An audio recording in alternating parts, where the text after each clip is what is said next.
I want to bring in NBC's Garrett Haake, who's at the White House. Mark McKinnon was an advisor to President George W. Bush and John McCain, as well as creator of The Circus.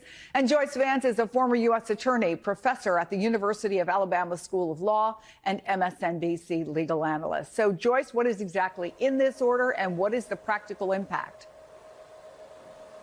Well, this is a very brief order from the judge in Rhode Island saying, look, government, it appears to me, based on the evidence that's been put in front of me by the collective states attorneys general, who are the plaintiffs in this action, that you haven't been following my order. That order is a very temporary pause. It's called a TRO that tells the government you must discontinue this blanket freeze on spending.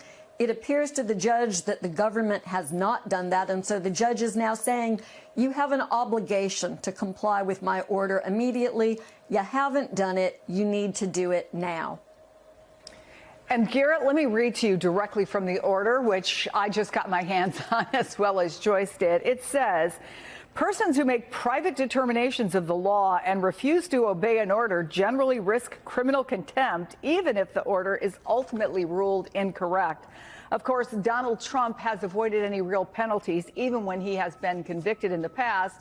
And what he's doing, I think it's fair to say, is an absolute cornerstone of what he intended to do from day one when he got into office.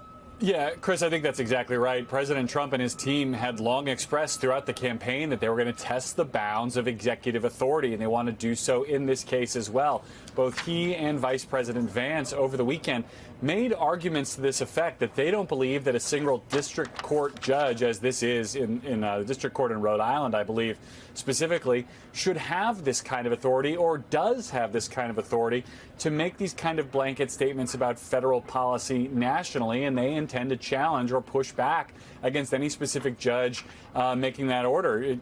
This goes back to something J.D. Vance has talked about, sort of a throwback to Andrew Jackson, historically saying, you know, I've seen Justice Marshall's, I believe it's Justice Marshall's order, now let him enforce it. They believe the courts don't have the authority or the ability to hold their feet to the fire in this case, and they are spoiling for a fight. Democrats have looked at this and see a potential constitutional crisis on the horizon.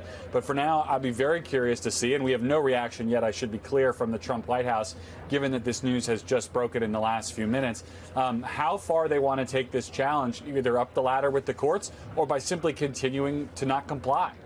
Well, that's a key question, isn't it, Joyce, in terms of preserving the Constitution and preserve of recognizing that there are branches of government, and that's the democracy that we live in. How big is this moment potentially for a judge to say, I have told you what needs to be done. You need to do it.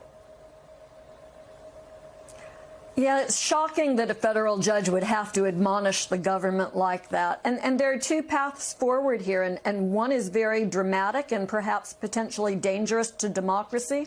The other is normal and realistic. The normal, realistic path is to appeal the judge's order, to try to get a higher court to reverse. Although in reality, this is a very short-term order, because on February 21st, this judge will hold what's called a hearing into the preliminary injunction and let both parties put on evidence and decide what to do moving forward.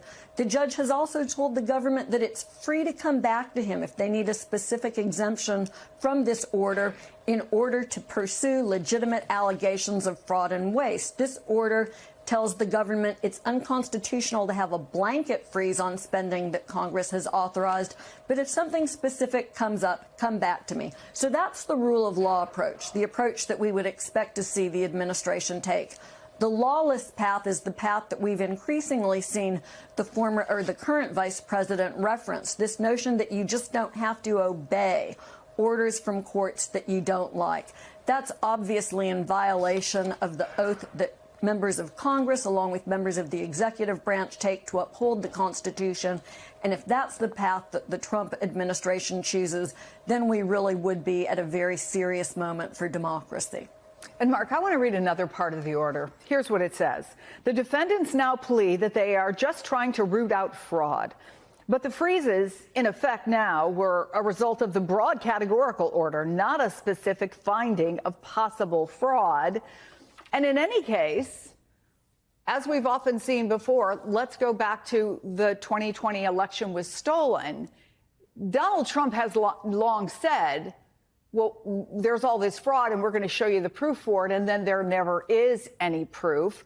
We're still waiting for him to say why the USAID, for example, is a corrupt organization, or why some of the people may have been taking kickbacks, fraud, the possibility of trying to prove fraud. How important is that, just that statement to you in that ruling by the judge? Well, it's fundamental, and this just gets to the bottom line, which is the Republicans have caught the car now, and government's in their control, and what happens will be on their watch, and they will be accountable. But it's clear that Trump is doing what he said he would do during the campaign, and he's just taking a wrecking ball to the government, and he is stretching the limits of executive authority to their absolute limit, including Congress and including the judiciary. And I think what's going to be interesting, and I kind of flip it over to Joyce on this question, is ultimately what happens if Trump just says, screw it, sue me, do whatever you want, find me in contempt. I think, which is where I think they'll go. They'll just say, we don't care. The courts can say whatever they want. We're going to continue to do what we want to do. Joyce, what in the end, what's the hammer here in the end? I mean, isn't that the problem, right? There's this famous statement about let the courts enforce it. The Supreme Court does not have an army that enforces its decisions. Instead, we have an American tradition of judicial review, with the Supreme Court as the ultimate arbiter of these legal issues, including the power of the presidency. And so that said, unless the Congress suddenly grows a little bit more of a spine than we've seen them willing to engage with most recently, because really the limit we now learn on presidential power is the power of impeachment, a political power which is probably not going to be exercised here, we would be in a real moment of crisis if this president decided he could ignore court orders and do whatever he wanted to do. Even Richard Nixon didn't do that, ultimately turning over the White House tapes when the Supreme Court ordered him to do that. And even if, Garrett, the president said, OK, we're going to comply with this order for the next 11 days, the defendants, this is again reading from the document, the defendants must immediately take every step necessary to effectuate the TRO, including clearing any administration, operation, or technical hurdles to implementation. One of the questions raised by folks who were concerned about this in the first place was, it's easy, for example, to lock everybody out of the building and say you don't come into work anymore. It's another thing to get things back up and running, and the latter often takes longer than the former, right? So where does that leave things? Look, that's exactly, by the way, thousands of federal employees. That's exactly right. And in some cases, it may not even be technically feasible to comply with the judge's order. If you've already put people on administrative leave who, know how to pay out certain grants or to make sure that the lights are on at certain agencies, whether it be USAID or the Consumer Financial Protection Bureau today, where workers were told not to come into the office, it may not be as simple as saying, OK, folks down the hall in cubicle A, you can send that check out now. If those people are not at work or perhaps have already decided they're not coming back, this order may not be enforceable in that way. And I want to make the point, since Joyce raised impeachment. On the right, including from Elon Musk, there has been chatter that impeachment could go the other way, too.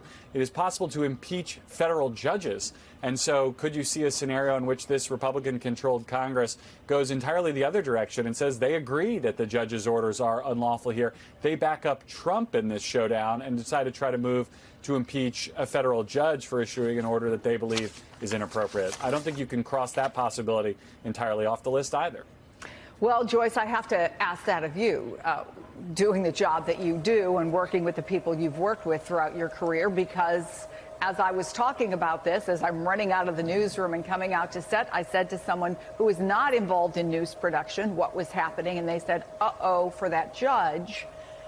Could you see a scenario where judges, look, already we know that a number of people who have any number of jobs in the federal government are nervous about being seen as bucking what this administration wants. But what would that mean if they started looking seriously at impeachment of judges who rule against what the administration wants them to do? So already we've seen that call for impeachment of judges. Elon Musk tweeted, I think, yesterday that every year the bottom performing 1% of judges should be fired in order to do away with corruption. The reality is, under our Constitution, which cannot be altered at the whims of a single individual, federal judges get life tenure. And they get that so they can set aside the party affiliation that helped them get the job in the first place. We saw federal judges do that, both Republicans and Democrats, in the wake of the 2020 election, when they bravely rejected the allegations of fraud that were unsupported by any evidence. Now we have this morning this decision, this order that's issued by the chief judge in Rhode Island, an Obama appointee, which I'm sure we will hear more about today. But he very bravely, after seeing the criticism of the judge in New York over the weekend who had entered the temporary restraining order in a different case, he very bravely leads with this citation to case law that says, if a court issues an order, you, the parties, must comply with it immediately, even if it's ultimately reversed on appeal. So this is clearly a judge whose spine is stiffened. This is not a judge who's going to back down. But I think we're right to be concerned that there may be some judges are only human, who may really be worried about the threats that are undoubtedly coming for any judge who rules against this administration. That's why it's so important that the other two branches of government act in concert to say judicial review is a reality of American democracy. It's how we get things done. It's fair. It's right. We don't attack individual judges for their rulings any more than we attack individual prosecutors or FBI agents for the cases that they're assigned to work on. But unfortunately, in Trump 2.0, those sorts of criteria are used to condemn our democratic institutions, and that's a real attack on our form of government. But let's bring in our now conservative attorney, George Conway. George, remarkable that these people went to law school. But I want you to just talk just in general, and we're going to go through, again, just to show all the times Joe Biden's executive orders were either enjoined or overturned. But this happens, right? Presidents do executive orders at the beginning of the term. Not to this degree, not pushing the boundaries as much, perhaps, as President Trump has done. But this happens. There are challenges. Some things get through. Some things don't. But you don't have a vice president. I guess Spiro Agnew probably did. But you don't have a vice president going out there going, oh, the court can't do this. They can't stop our legitimate power when, of course, again, the Supreme Court determines what the executive branch's legitimate powers are and what they are not. And it has been that way for 240 years, has it not? Yeah, absolutely. And, J.D. Vance is an embarrassment to the law school that I attended. But the fact of the matter is he's telling us something that we should have already known. And last week I said it. They are not going to obey court orders. They have decided that they are going to push the boundaries on executive power by basically infringing on the Article 1 power of Congress. And they are violating statutory, they're violating the Constitution, the text of the Constitution in the birthright citizenship issue. They are violating the text of statutes by having DOJ run around and do all the things that have been doing these executive orders. There's no reason that this government that has decided not to obey the laws and the Constitution of the United States is going to obey a court order. And as you know, Joe, having practiced law, there's really only one way that courts can enforce their orders when somebody is being contumacious and refusing to obey an order. And that's to send the U.S. Marshals out to take somebody in and to hold them in contempt or to otherwise enforce court orders. Well, who does the U.S. Marshals Service work for? The U.S. Marshals Service is part of the United States Department of Justice. It reports to Donald J. Trump. And what's going to happen here, mark my words, is that at some point, they are going to basically tell the United States Marshals Service, do not enforce any of these orders. We will not obey them, and you are not to enforce them. And once that happens, I hope it doesn't happen, but I know in my heart that it will. Our 236-year experiment in the federal rule of law, in democratic self-governance for the United States of America, in American constitutionalism, is essentially over. Yeah. Let's just take a look to Joe's point here. President Biden signed 162 executive orders during his term in office, several of which were also blocked by federal judges. One of his first orders created a 100-day deportation ban, but that was suspended by a judge in Texas who claimed the order could cause the state imminent and irreparable harm. 6 months later, a federal judge in Louisiana granted a preliminary injunction against the Biden administration's suspension of new oil and gas leases on federal land. Biden's vaccine mandate for federal contractors was blocked by a U.S. district judge in Georgia.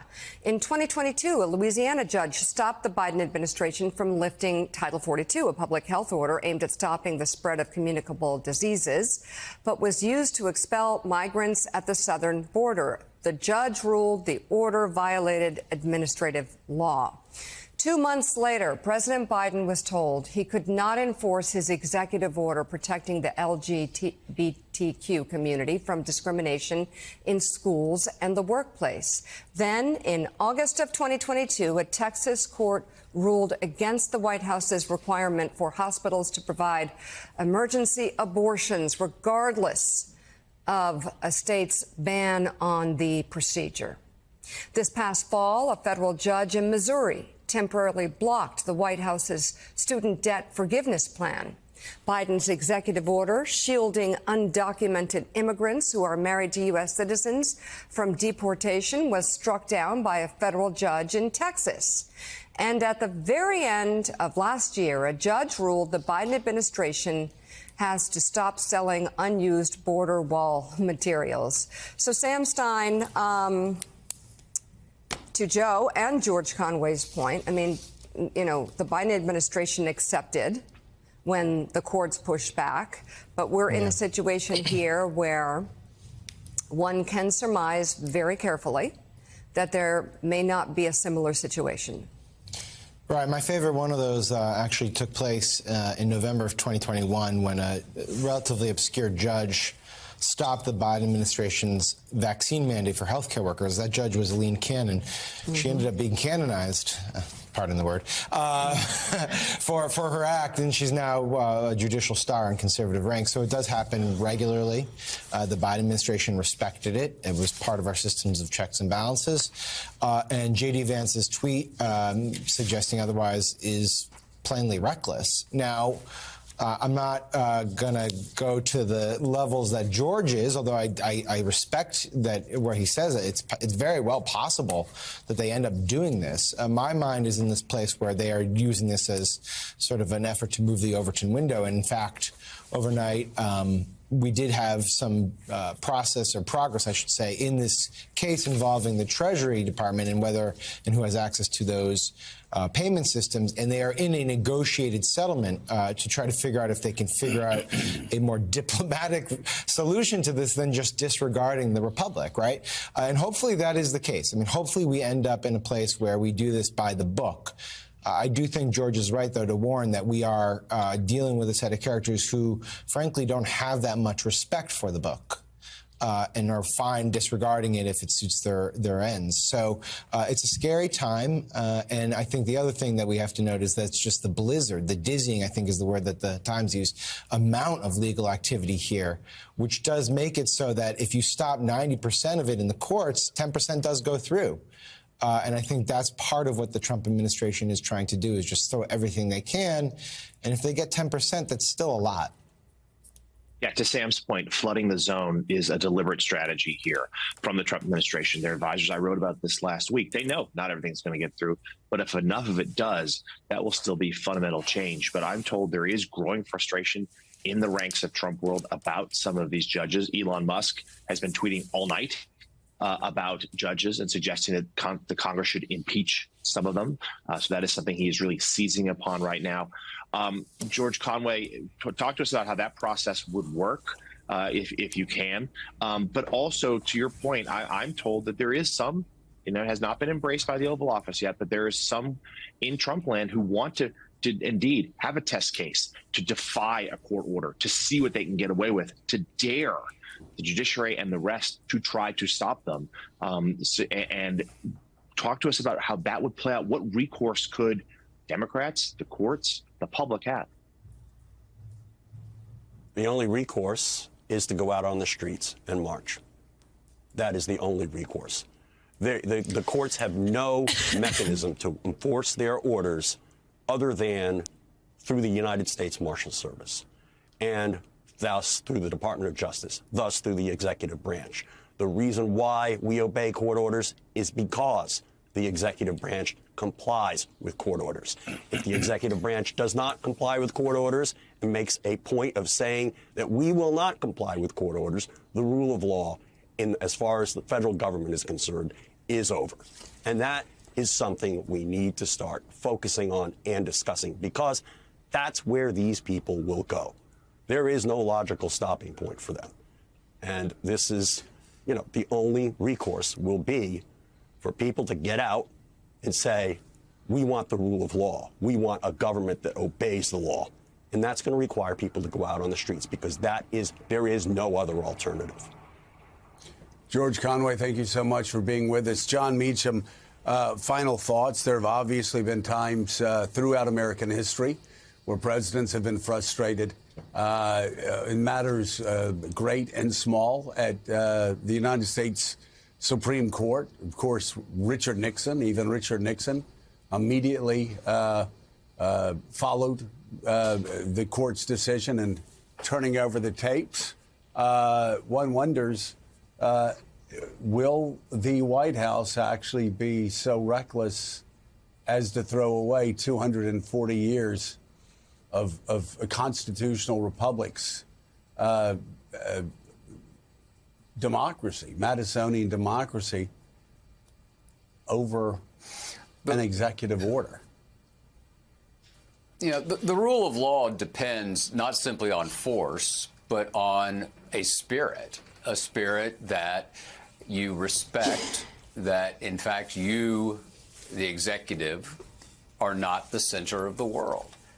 And what President Nixon did when he faced an 8-0 decision that he knew at some level would end his presidency, the first thing he said was, "Is there any air in it?" I mean, what was the, these are human beings. Was there any place to move? I think it was Alexander Haig who told him no, and that set in motion the final days. But it was because Richard Nixon had a sense of shame. He had a respect for the institutions. He had broken the law. He had smashed up some norms. But in the end, he followed it. Because when he lost George Wallace in Alabama, when the famous meeting of the senators comes down and Goldwater says, "Mr. President, I think you'll only have about 30 votes, and I'm not sure I'm one of them," he said, "Okay." And he left because he respected that institution. That's an amorphous, almost spiritual connection to the American experiment as we've understood it. Without that, no rule, there is no mechanism. This is about us. And the final thing I'd say, Joe, and you and I know a lot of these folks, is President Trump is president in many ways because of about 14 to 15% of folks who are Republicans before MAGA. Yeah. And they were the ones who, for a variety of reasons, decided that this was worth this risk. And it may just be that that's the 15%. That's the Chamber of Commerce folks, right? That's the Wall Street Journal editorial page. It may be Rupert Murdoch. That may be where this has to be adjudicated informally, but it may be where it has to be decided. And I don't think we're being hyperbolic here. I really don't. I think that it would be intellectually irresponsible and almost a dereliction of citizenship to sort of pretend that, Andrew Jackson did X, so we're going to be fine. I'm not saying that. This is an immense test of American citizenship. Historian Jon Meacham, thank you very much for coming on this morning. We appreciate it. Okay, as you all know, Donald Trump has never exactly been shy about his contempt for the idea that we have three co-equal branches of government, something you learn when you're in elementary school. But in his view, all power should ultimately rest with the person sitting behind the Resolute desk, and especially if that person is him, of course. We got a glimpse of his thinking during his first administration when he claimed that Article 2 of the Constitution gives him, quote, the right to do whatever he wants as president. It does not grant that. And during the 2024 campaign, he surrounded himself with people who advocated for some pretty extreme views of presidential power. Chief among them was the guy now serving as his vice president, J.D. Vance, who floated this piece of advice back in 2021. I think that what Trump should do, like if I was giving him one piece of advice, fire every single mid-level bureaucrat, every civil servant in the administrative state, replace them with our people. And when the courts, because you will get taken to court, and then when the courts stop you, stand before the country like Andrew Jackson did and say the Chief Justice has made his ruling, now let him enforce it. I mean, in other words, we can't say they didn't warn us, everyone. He was sort of warning us there, I guess. And so just a few weeks into this new administration, 3 to be exact, we are quickly seeing what it is like to have a president who is willing to simply ignore the law when it suits him. We saw that as Trump tried to unilaterally revoke the bedrock principle of birthright citizenship, freeze spending that is constitutionally appropriated by the legislative branch, shut down agencies that were legally created by Congress, and fire career civil servants who are protected by the law. I mean, the goal here of all of that is to steamroll a system that, again, is based on 3 co-equal branches of government. And with a Congress controlled by a Republican Party that Donald Trump owns, that's the legislative branch, the only branch left to check his executive powers is the judiciary. And on that front, there is a lot they are trying to keep up with, almost too much some days.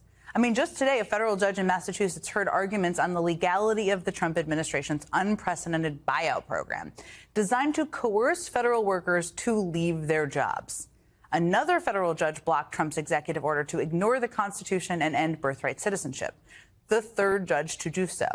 Another federal judge halted the administration's cuts to the National Institutes of Health, and the head of the Office of Special Counsel, an independent federal ethics agency, sued Trump, alleging he was unlawfully fired. Again, everything I just went through, all of that happened today. Stay with me now, because on Friday, a federal judge ordered the Trump administration to stop some aspects of its attempts to shut down USAID. Then on Saturday, a federal judge temporarily blocked Elon Musk's Doge crew from accessing sensitive Treasury Department payment systems. The judge in that case cited, quote, the risk that the new policy presents of the disclosure of sensitive and confidential information and the heightened risk that the systems in question will be more vulnerable than before to hacking. Seems like a fairly reasonable concern to me. And yet, that was the decision that basically set MAGA world's hair on fire. Republican Senator Tom Cotton called the judge an outlaw who should be forbidden from hearing any more cases against Trump.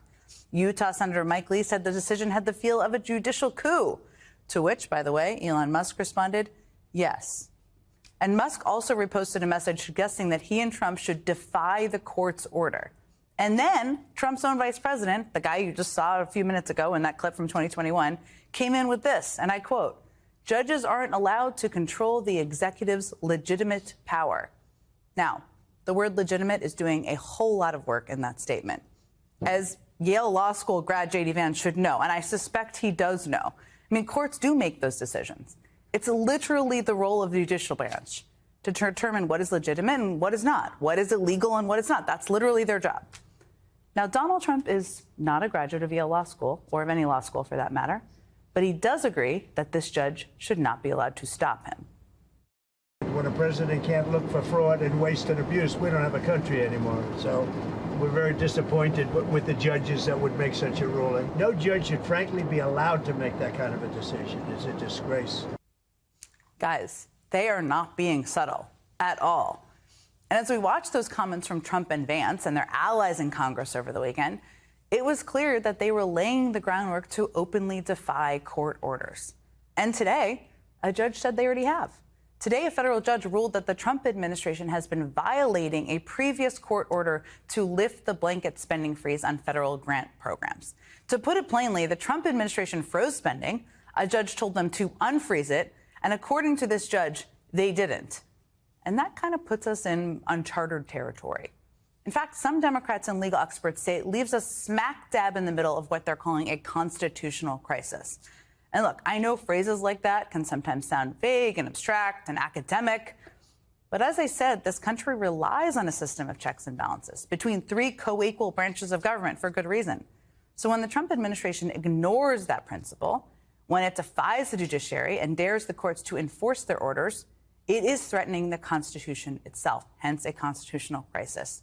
Starting us off tonight is retired federal judge Nancy Gertner. After retiring from the federal bench, she became a professor at Harvard Law School. Judge Gertner, thank you so much for taking the time. You're the perfect person to help us make sense of what is happening here. So let me just start with what we saw today, because for the first time, we saw a federal judge accuse the Trump administration of defying a court order. And the judge said the White House has not complied with an order to release federal funding that it had frozen. I just want to pause on that because it feels to me, I'm not a lawyer, I'm certainly not a judge, feels very significant to me. But you were a federal judge. What do you think?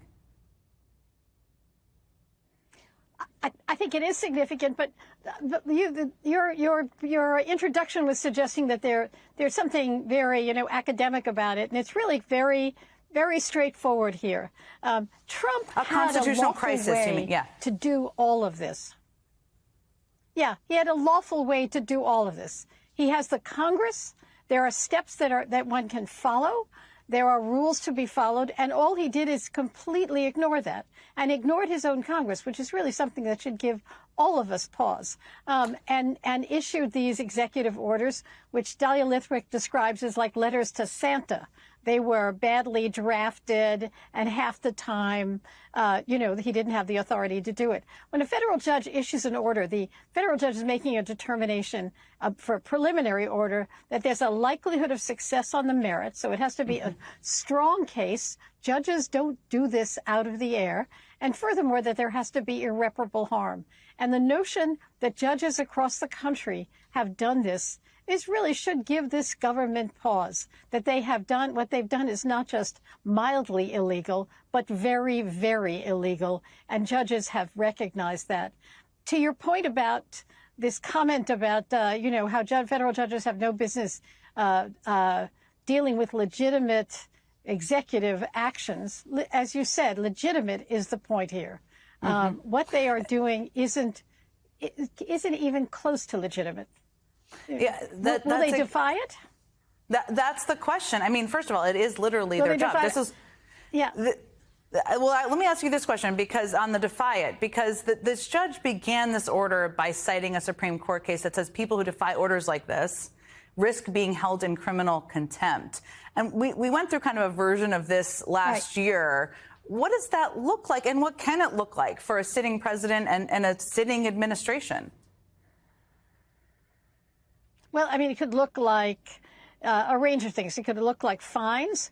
It's a little hard to imagine that Elon Musk will be deterred by a fine, but it could be fines. You could be, civil contempt would be, you could be jailed until you have remedied the situation. But no one ever gets to that. And as I said, particularly here where the illegality is really clear, there is no question about it. If they don't like these rulings, they can appeal. And Trump certainly knows how to do that. So the notion that they would be so there were processes to follow in order to do what he wanted to do, and he's basically blowing through that. In addition, if there are rulings that he doesn't like, he can appeal. The notion that he would just defy says something very troubling about this president and his administration. No question. And he obviously hasn't appealed it, as you said. That is a legitimate process that anyone can go through or approach. If he appeals it, a lot of people throw out this notion that this question about executive power could go to the Supreme Court. And that's where it could land. I don't know if you agree with that. But what do you think? I think there's a lot of skepticism, probably among a lot of people watching, that the 6-3 conservative court would rule the right way. What are you watching for, and how do you think they would look at this question? Well, there's a structural problem, which is that the Supreme Court is not equipped to deal with the 45 cases that are percolating through the court, right? They'll take one or two. They'll take maybe one, and they'll take birthright citizenship. They may take the impoundment cases. Again, with this administration and with this court, I'm not sure I can predict anything, but it would really be extraordinary if they gave him the power that he is seeking. It would just be extraordinary on both birthright citizenship and on the impoundment question. I've been surprised by this court, but still, that would be essentially enabling a coup. It's not a judicial coup that we're seeing. It's an executive coup. And if the Supreme Court went along with it, they would be enabling that as well. Judge Nancy Gertner, thank you so much. It was a real pleasure talking with you. I really appreciate you joining us tonight. Before we go to break, I just want to give you all a quick reminder to subscribe to our new podcast. It's out today. It's called The Blueprint. It's a place for me and my guests to explore how Democrats can win again in the age of Trump. The first 2 episodes dropped this morning with Maryland Governor Wes Moore and JFK's grandson, Jack Schlossberg. Joining us now, NBC News Justice and Intelligence correspondent Ken Delaney and Atlantic staff writer Ashley Parker and former U.S. Attorney Barbara McQuaid. Ken, on this federal buyout offer, could the judge block them permanently today? And what happens to those folks who already took the offer?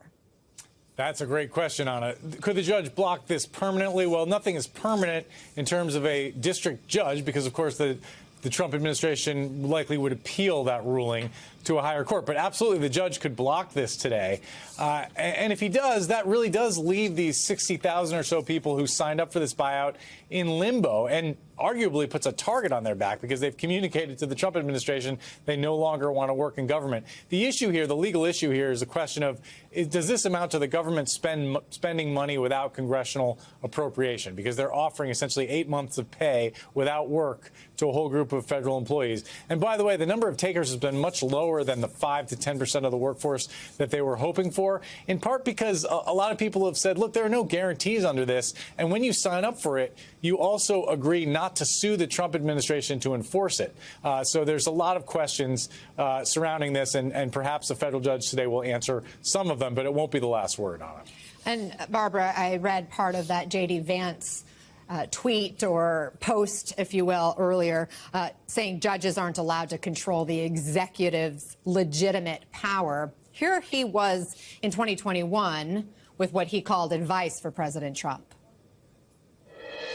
Fire every single mid-level bureaucrat, every civil servant in the administrative state, replace them with our people. And when the courts, because you will get taken to court, and then when the courts stop you, stand before the country like Andrew Jackson did and say the Chief Justice has made his ruling, now let him enforce it. Barbara, the administration has been blocked or slowed down on slashing the federal workforce, on accessing the Treasury payment system, also birthright citizenship, also some anti-trans efforts. Can they just defy the courts, as the vice president seems to be suggesting there, especially if Congress doesn't step in? It would be an absolute violation of the Constitution, as J.D. Vance well knows. Since the case of Marbury versus Madison and the founding era of our country, it has been the role of courts to interpret the law. A president can do many, many things and has great powers, but a president cannot violate statutes or the Constitution. And so that's what these lawsuits are arguing. It isn't so much what Donald Trump wants to do, but how he is doing it in violation of constitutional rights and federal statutes.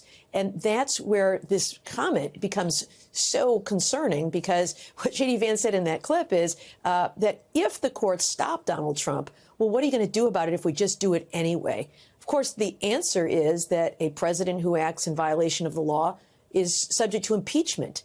But that relies on a Congress that is willing to hold him accountable and to do their duty in that part of the separation of powers. Ashley, you covered President Trump in his first term. How much of a change is this when it comes to his attitude towards the courts? Do you see the, potential defiance here as a result of the legal battles that he's waged over the last few years out of office?